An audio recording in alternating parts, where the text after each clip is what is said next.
Hola otra vez, bienvenido al resto de presentaciones acerca de reanimación cardiopulmonar. Hoy estaremos hablando sobre reanimación intermedia y avanzada, y en esta específica parte hablaremos acerca de el manejo y la identificación de vía vascular, tipos de fármacos y líquidos a administrar y dosis en reanimación cardiopulmonar pediátrica. Empezamos entonces. Cuando hablamos de administración de medicamentos en la parada cardiorrespiratoria, entonces determinamos que la vía intravenosa es la vía vascular de elección, y no solo para parada cardiorrespiratoria, sino para cualquier situación de urgencia. Y por eso es la más importante y con la que vamos a empezar a hablar. Idealmente vamos a intentar canalizar venas grandes con catéteres gruesos para que los flujos de la administración de los medicamentos sean más grandes, sean más constantes, menos problemáticos. Sin embargo, dentro de la reanimación cardiopulmonar, cualquier acceso venoso es mejor que ninguno. Incluso hablamos que el mejor acceso venoso es el que hay. Uno quisiera grandes venas siempre, pero no siempre se puede, y por eso es que el acceso que hemos tomado al principio, cuando empezamos con la reanimación cardiopulmonar, tenemos que cuidarlo muchísimo, y vamos a utilizarlo para administración exclusiva de drogas de urgencia en parada. Puntos importantes a considerar en la toma de una vía venosa es que, pues ya habíamos dicho, que sea una vena periférica idealmente gruesa, que sea fácil de acceder a ella, que no interfiera con las maniobras. Por eso idealmente utilizamos la de las extremidades, idealmente, digo. El tiempo y número de intentos, sabemos nosotros que lo ideal es que antes de 2 minutos tengamos una vía vascular periférica, y que decidamos otro punto después de 3 intentos que hayamos realizado en el paciente. El material que vamos a utilizar, por supuesto, entonces son los angiocat o angiocatéteres. Hay de diferentes calibres. Normalmente en pediatría vamos a utilizar angiocatéteres del 24, que es el más delgado. Recuerden que entre más pequeño es el gauge del catéter, el número del catéter, es más grueso el catéter. O sea, el angiocatéter 18 es más grueso. Normalmente si lo utilizamos en niños pues arriba de 8 años, adolescentes. Y el 24 es un angiocat sumamente delgado. Lo vamos a utilizar prácticamente en lactantes muy pequeños. La orientación del bisel durante la reanimación cardiopulmonar, la hacemos hacia abajo. Es más fácil orientar la punta del bisel en un acceso venoso, ya que funcionamos directamente sobre la vena cuando lo colocamos de esta manera. Aquí tenemos unos ejemplos de los tipos de angiocatéteres que nosotros tenemos. Aquí tenemos de los que son de punción directa, y también tenemos de los que son en mariposa. Ambos se pueden utilizar. Hay un diferente tipo de calibres, y lo que habíamos mencionado, vamos a utilizar cada calibre según el grosor posible de la vena que estemos tomando en el paciente.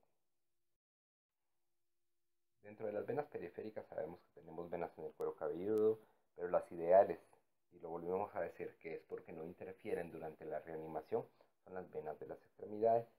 Tratamos de tomar las del arco dorsal de la mano, las antecubitales, las del arco dorsal del pie, pues la safena también puede ser.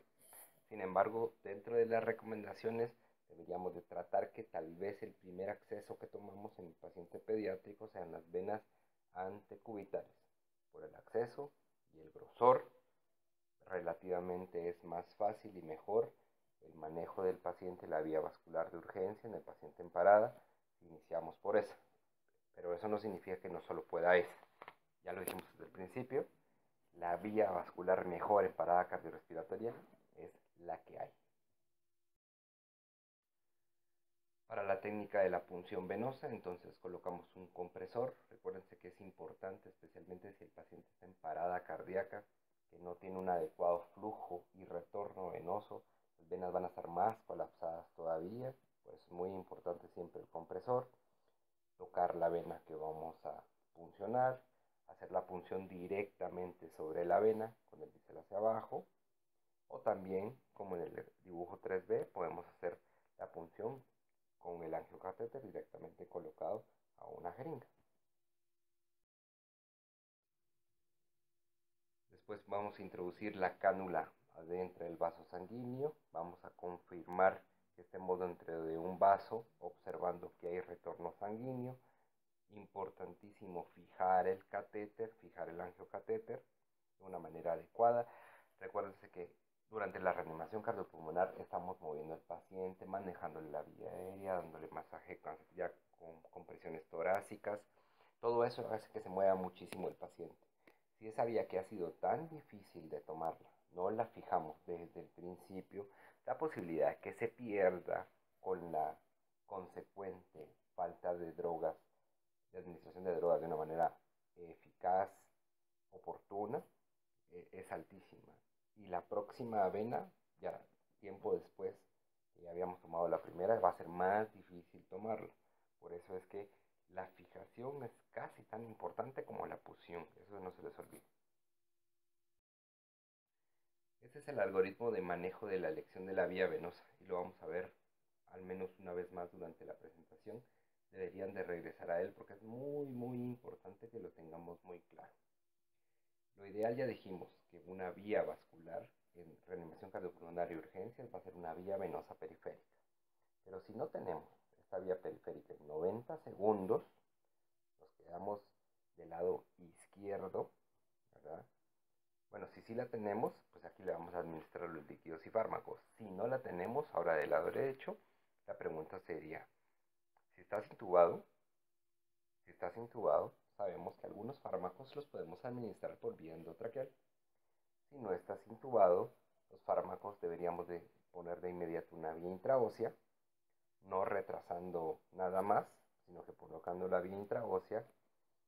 Y si colocamos la vía intraósea, pues le administramos los líquidos. Si no le podemos poner una vía intraósea y necesitamos administrar fármacos que no puedan ser administrados por vía endotraqueal, entonces pues es de las decisiones de poner una vía central urgente, recordando claramente que una vía central de urgencia, las posibilidades de fallo son mayores, las infecciones son mayores, la posibilidad de trauma a órganos aledaños a las vías centrales es más alta esas posibilidades, y por eso deberíamos de tomar siempre las líneas previas antes de tomar esta decisión. Considerando entonces el algoritmo de elección de vía vascular en urgencias, hablando de la vía intraósea, que es lo que sigue en el algoritmo, debemos de recordar que adentro de nuestros huesos nosotros tenemos la médula ósea, en el cual en la imagen de la derecha se ve esquematizado y señalado con la flecha, y esa médula ósea está altamente vascularizada con capilaridad arterial y venosa, que está esquematizada en el dibujo de la izquierda. Cuando nosotros administramos fármacos a través de una cánula que va adentro de esta médula ósea, es exactamente lo mismo en tiempo y absorción comparado con administrarlo a una vía venosa. Es importantísimo. Esta es la razón por la cual por una vía intraósea nosotros podemos administrar exactamente lo mismo que administramos por una vía vascular. Hablamos por fármacos, hablamos de soluciones, sueros, componentes sanguíneos, células empacadas, plaquetas, sangre completa, plasma. Todo lo que puede administrarse por una vía vascular puede administrarse por una vía intraósea. En pediatría tenemos diferentes sitios de punción, sin embargo los que más utilizamos normalmente son en las extremidades inferiores. En los pacientes más pequeños, en los menores de 8 años, nosotros vamos a puncionar cerca de la rodilla, a nivel del hueso de la tibia. Ya vamos a hablar que va a ser el área de la tibia proximal, la cara interna de la tibia, en la tibia proximal. Y en pacientes mayores de 8 años vamos a puncionar en la tibia, pero en la tibia distal. inmediatamente arriba del malleolo interno. Eso es muy importante. Tenemos diferentes tipos de dispositivos para colocación de agujas intraóseas. Los dispositivos manuales, por supuesto, son los más utilizables y al alcance de los servicios de urgencias, en el cual, pues, del lado izquierdo acá tenemos dos dispositivos manuales con una jeringa, en el cual se basan en base a presión. Nosotros identificamos el punto anatómico, atravesamos piel y tejido celular subcutáneo, llegamos al hueso y tomamos la punta de la aguja, prácticamente como lo dice en la foto del lado derecho, presionando hacia el hueso y en una forma de rotación en sentido y en contra del sentido de las agujas del reloj. Vamos penetrando la aguja hasta llegar a la cavidad medular, que claramente la vamos a sentir porque hay una pérdida de la resistencia ósea cuando llegamos a este punto. Nuevamente la técnica de la punción con una aguja manual. Entonces primero insertamos la aguja perpendicular al hueso, aplicamos una presión, penetramos piel, tejido celular subcutáneo y músculo. Al llegar a hueso, seguimos con presión hacia el hueso y en un movimiento de rotación y de rotación seguimos presionando hasta perder la resistencia, que es que estamos llegando a la cavidad medular. En ese momento inmediatamente tenemos que parar o aplicar un freno a nuestra presión para no pasar más allá de la cavidad medular y que la punta de la aguja quede adentro de la médula ósea. Después de que hemos puesto la aguja manual, entonces tenemos que extraer el mandril o la guía que está dentro de la aguja. La aguja está compuesta de dos partes: la aguja en sí que queda en el hueso y la guía o mandril. Ahora lo sacamos, colocamos una aguja, aspiramos material medular, normalmente va a salir, y después de eso empezamos a inyectar el líquido. Vamos a colocar una alargadera, vamos a fijar la alargadera para que no tengamos que estar manipulando sobre el sitio de la punción directa, y vamos a estar vigilando constantemente que periférico al área de la punción no se vaya a hacer edema, porque eso sería el dato que la aguja está extravasada y que el líquido de los fármacos no se están administrando directamente a la cavidad medular. Actualmente está muy de uso la utilización de intraóseo por un método de taladro. Es un método muy fácil. En menos de 10 segundos normalmente ya tenemos el acceso. Tiene un alto índice de efectividad, especialmente en lactantes, en lactantes muy pequeños, abajo de 5 kilos. Era relativamente fácil que atravesaras de más las agujas manuales que normalmente tenemos. Con niños más grandes tal vez no era tan difícil, pero en lactantes pequeños sí era frecuente que nos pasara este tipo de problemas. No hay que hacer tanta presión porque la resistencia es menor. Recuérdense que no estamos prácticamente fracturando a presión el hueso como lo hacemos con las otras agujas, sino que esto, con las puntas en forma de diamante que tiene y el movimiento de rotación constante a altas velocidades, lo que hace es un pequeño orificio y taladra. Pues precisamente eso es lo que hace el hueso, y no es necesario que apliquemos tanta presión. Después del resto es la misma técnica. Hay diferentes tipos de agujas, largas y más cortas para los pacientes más pequeños. Este tipo de dispositivo está recomendado para pacientes arriba de 3 kilos. En esta diapositiva podemos observar del lado derecho el taladro con 3 diferentes tipos de agujas en tamaño. El grosor es el mismo. En la foto de medio observamos un paciente que tiene una aguja puesta a nivel de la tibia proximal, porque es un niño de aproximadamente 6 meses. Y en la imagen de la izquierda podemos observar una radiografía en donde observamos cómo la aguja está dentro de la cavidad medular. Este es un niño aproximadamente de 3,5 kilos de peso, en donde se dan cuenta la cavidad medular es relativamente pequeña, y por eso es que es muy fácil fallar con dispositivos que no nos permitan una mayor precisión y delicadeza de los pacientes, y por eso es que este dispositivo es muy bueno. Tenemos otra presentación dentro de las presentaciones que compartimos con ustedes, en donde vamos a hacer una hincapié sobre este dispositivo que en Guatemala y muchas partes pues ya lo estamos desarrollando cada vez más y utilizando por su alta fiabilidad y buenos resultados que tenemos con nuestros pacientes.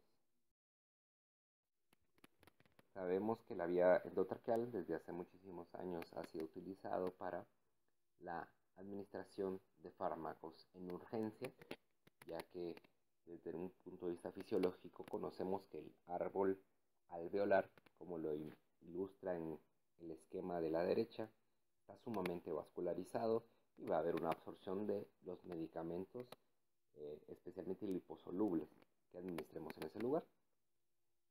Hoy en día el algoritmo nos indica, ya lo sabemos, ustedes se recuerdan, ¿verdad?, que primero vamos a tomar una vía vascular periférica y después de 3 intentos, 90 segundos, no podemos conseguir esto, deberíamos de pasar a una vía intraósea. Pero en pacientes en los cuales no podemos administrar esos, y muchas veces el manejo de la parada cardiorrespiratoria va a indicar la colocación de un tubo endotraqueal, podemos administrar por esta vía medicamentos. Ahora, no todos los medicamentos. Los únicos medicamentos que vamos a administrar son medicamentos de tipo liposoluble. Sabemos que al administrar este tipo de medicamentos no es lo mismo que tú lo administres a una vía vascular periférica o una vía intraósea, sino que los niveles plasmáticos son más bajos. Y por eso es que medicamentos como la adrenalina administramos 10 veces la dosis que normalmente utilizamos por una vía venosa periférica. Otro tipo de fármacos normalmente administramos de 2 a 3 veces la dosis que administramos por una vía venosa periférica. Los fármacos que vamos a administrar, especialmente durante estas situaciones de urgencia parada, ya dijimos, son fármacos liposolubles y hay un hemotécnico, como yo lo ilustré del lado izquierdo, que se llama Valen. Entonces los medicamentos que valen por vía endotraqueal son vasopresina, atropina, lidocaína, epinefrina y naloxona. Valen. Esta es la técnica de la administración intratraqueal de adrenalina. Entonces, los pasos son los siguientes y después seguramente vas a tener que volver a esta diapositiva. Entonces, los pasos son los siguientes. Primero vas a calcular la dosis de adrenalina que le vas a dar al paciente. Esta dosis de adrenalina que tú ya tienes entonces cargada en tu jeringa, ahora la vas a diluir en solución salina fisiológica. Lo puedes diluir en 0.5 mililitros por cada kilo de peso. No te vayas a pasar de más de 5 mililitros, no lo puedes llenar de líquido tampoco la vía aérea. Entonces lo diluyes en un máximo de 5 mililitros, si es en la jeringa, tienes que ser una jeringa grande, idealmente una jeringa de 20 cc o de 50 cc, dependiendo el tamaño del paciente. Digamos, en un neonato lo podrías hacer en una jeringa de unos 20 cc, en un niño grande debería ser una jeringa de 50 cc. Vas a entonces poner la adrenalina diluida, vas a poner la punta de la jeringa hacia abajo y la vas a llenar de aire. Entonces ahora vas a tener un poco de adrenalina diluida en una parte de la jeringa y el resto de la jeringa llena de aire. Ahora vas a retirar la conexión del tubo orotraqueal, que normalmente la conexión con la cual nosotros conectamos el tubo orotraqueal a la bolsa autoinflable. Ya que quitaste eso, entonces ahora conectas lo más directo posible la punta de la jeringa al tubo orotraqueal, la jeringa con adrenalina y con aire, y de una manera rápido vas a impulsar todo ese aire y toda esa adrenalina a la vía aérea del paciente. Vas a recolectar la conexión y vas a dar con una bolsa autoinflable al menos unas 5 ventilaciones para que la adrenalina pueda llegar a la vía alveolar. Durante todo este procedimiento, por supuesto, tienes que parar las compresiones, porque imagínate, si estás compresionando y le pones en ese momento la adrenalina por el tubo orotraqueal, la adrenalina nunca llega. Entonces, para las compresiones cuando le administras la adrenalina, después le das con 5 ventilaciones con la bolsa autoinflable. Ya después de esto, vuelves a conectar todo y reiniciar las compresiones y el resto del RCP. Si dentro de la búsqueda de accesos vasculares no hemos podido tomar ni la vía venosa periférica ni la vía intraósea y necesitamos un acceso vascular de urgencia en este tipo de pacientes, pues entonces podemos ir a buscar venas centrales. Idealmente, tras que ya tiene el paciente un acceso venoso periférico y el paciente está más estable, también lo podemos hacer. O como ya lo habíamos dicho en la urgencia, cuando todo va a fallar, ¿verdad? Cuando no encuentras accesos venosos periféricos, cuando el intraóseo no lo puedes colocar, cuando no puedes colocar vía endotraqueal, o tal vez sí lo puedes colocar y tiene tubo traqueal, pero necesitas administrarle medicamentos hidrosolubles o sueros, soluciones, hemocomponentes que no los vas a administrar, por supuesto, por vía endotraqueal. Entonces todo esto pues, es una indicación para buscar pues, venas centrales. Y otra cosa que lo ideal es que deben de haber suficientes reanimadores para garantizar la reanimación cardiopulmonar, ¿verdad? Y para que otras personas sigan buscando una vena periférica y pues ya alguien más esté canalizando una vía central, entendiendo los riesgos de este tipo de vías. Y cuando lo estamos poniendo en el momento de la urgencia, son las vías que más se infectan, son las vías que más fallan en la colocación cuando lo está posicionando igual una persona experta. Y son las vías en donde se pueden tener más daños orgánicos periféricos, daños vasculares, daños musculares, daños a cualquier órgano que esté periferia a la vena que estás tratando de canalizar. Y esto es esperable dada la situación en la cual se está colocando este tipo de vías centrales. Igual que en cualquier otra situación, pues las canalizaciones de las venas centrales, tenemos venas centrales que van a drenar a la vena cava inferior, como la femoral, o el acceso umbilical en neonatos, por supuesto, o a la vena cava superior, como las yugulares, tanto la interna como la externa, y las venas subclavias.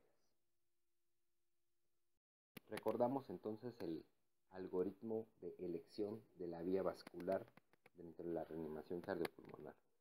Entonces, idealmente vamos a conseguir una vía venosa periférica.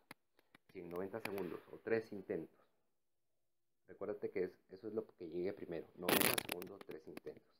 Hay situaciones, hay en emergencias en que probablemente pudiera haber que mucho personal esté capacitado para poder atender la situación de urgencia, y yo he atendido situaciones en donde personal, alguien está en la mano derecha, alguien en la mano izquierda y alguien en el pie, y prácticamente en 30 segundos las 3 personas han funcionado y los 3 fallan. Bueno, si esa situación llegara a pasar así, no es, bueno, pero todavía tenemos 90 segundos. No.